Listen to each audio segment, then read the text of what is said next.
you have all had a good week, and if you're new here, welcome to my new little channel. My name is Steph.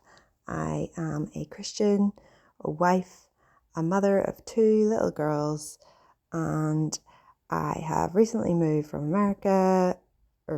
from Northern Ireland to America, and here you can see me just going about getting things settled and sorted. And I just wanted to take you along and show you. I would say this isn't quite a day in the life because you'll see different outfits. It's over the course of a couple of days, but just doing the everyday things like laundry and just wanted to bring you in and show you and talk about some homemaking things whilst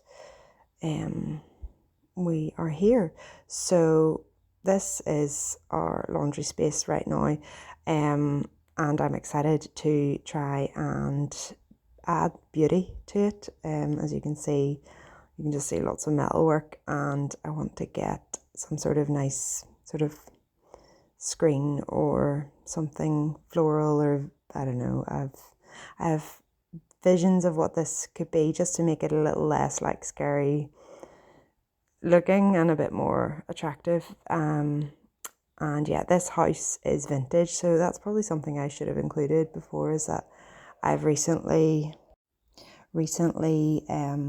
really got into old school style, like 1930s is when this house was built. And I think if you'd shown me this house 10 years ago, I would have been like, wow, this is really old and like not my cup of tea at all. And now I am just obsessed. I love it. I love all things old, and it works so well whenever you are like me, a full-time homemaker. And so we are on one income, and when you're on one income, it really does change your spending and how you would put your money into different things. And one thing that I absolutely love and we make massive savings on is thrifting. And it's so nice to be able to go and thrift for old things, because I don't know, like, you know, it's that quote, like one man's junk is another man's treasure.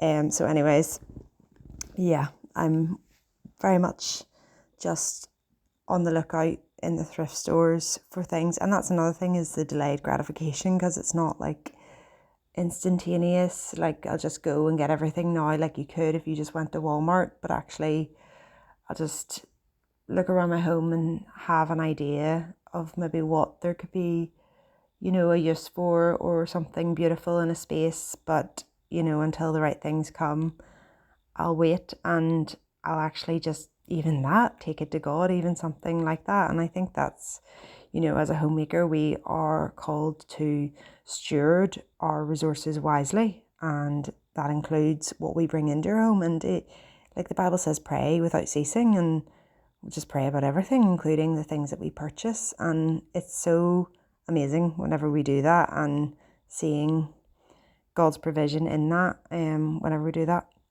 So here I am making some dough. That particular day it was feeling a wee bit more crisp and autumnal, and so I thought it'd be really nice to make a homemade soup. I had lots of like carrots that needed used up and potatoes, so I went for a cream of carrot and potato soup, a good hearty soup. And yeah, we all really enjoyed this meal. So I just preparing the vegetables. So I got them all cleaned, got them peeled, prepared, chopped, and then I started frying them up in my big stock pot here. I had them in a bit of broth, and yeah, got them going. And yeah, it was really quite a straightforward meal. And nice, just like soup is just so good for using up anything fresh that is maybe starting to look like it could be going off or anything, and you're sort of thinking, oh, I don't know what I'm going to do with that. Especially this time of year, it's just so cozy. And because, like, I sometimes think, oh, soup for dinner, it's not really that satisfying, but because this had so much potato in it, it was really satisfying, and especially paired with some whole grain, freshly baked, like buns, I suppose you would call them. It was just a really lovely meal, and the smell of the buns and the soup was just, oh my goodness, I wish I could send it through the camera, because it was just so nice to have our house filled with all that. Yeah.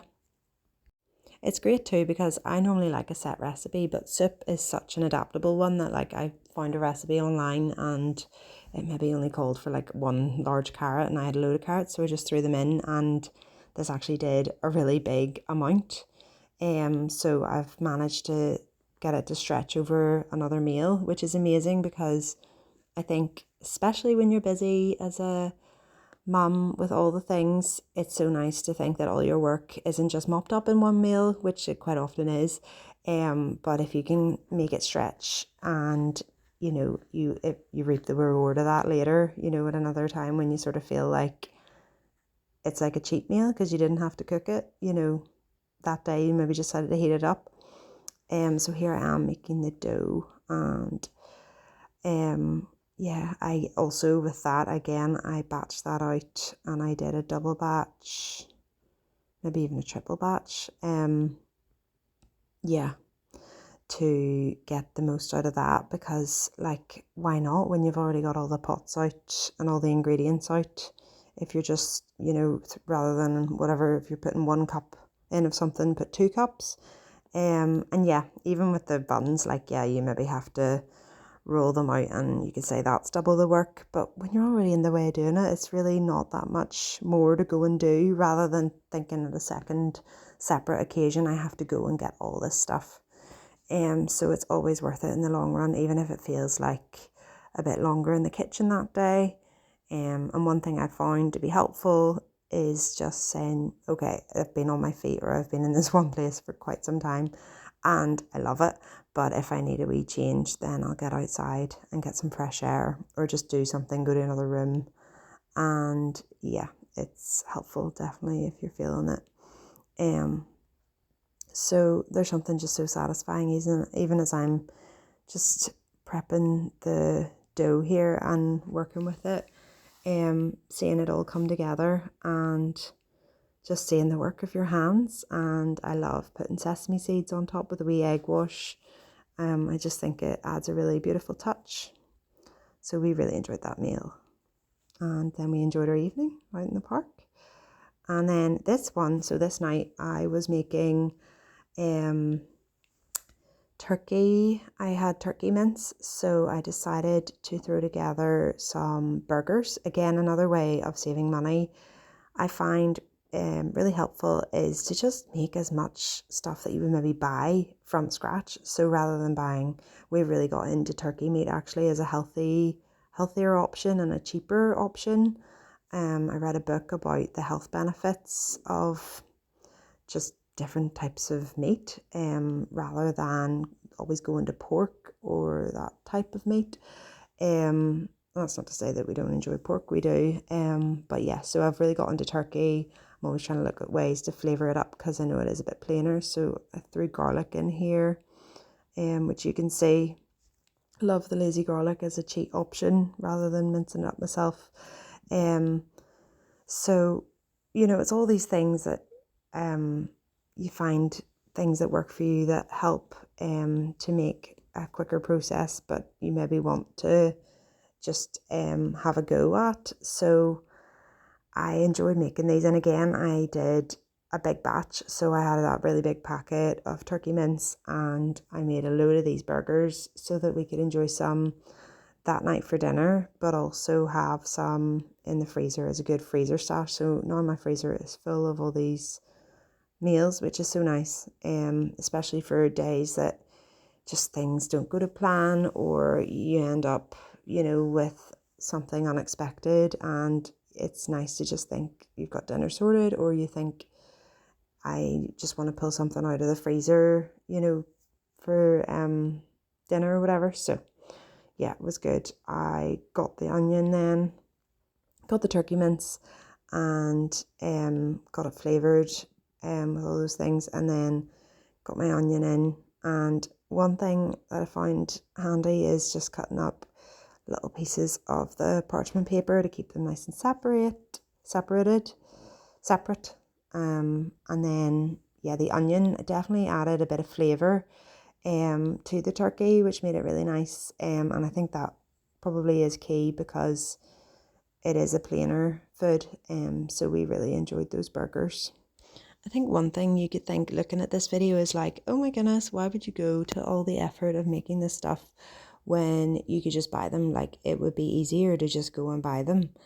And yet there's something so satisfying about this work, about working with our own hands and feeling that sense of productivity and accomplishment, and knowing exactly the ingredients that you are putting into the food, that you're putting into your body and the bodies of those around you, your family, the people that you love and that you care for, and seeing it as a ministry, seeing it as a way of blessing people, and actually even extending that whenever you have the chance to offer hospitality as well and practice that as a gift. I think it can just go beyond the feeding of your body, and actually there's something special about sharing a meal that you have prepared. It adds a personal touch. So hopefully this inspires you in your kitchen this week. God bless.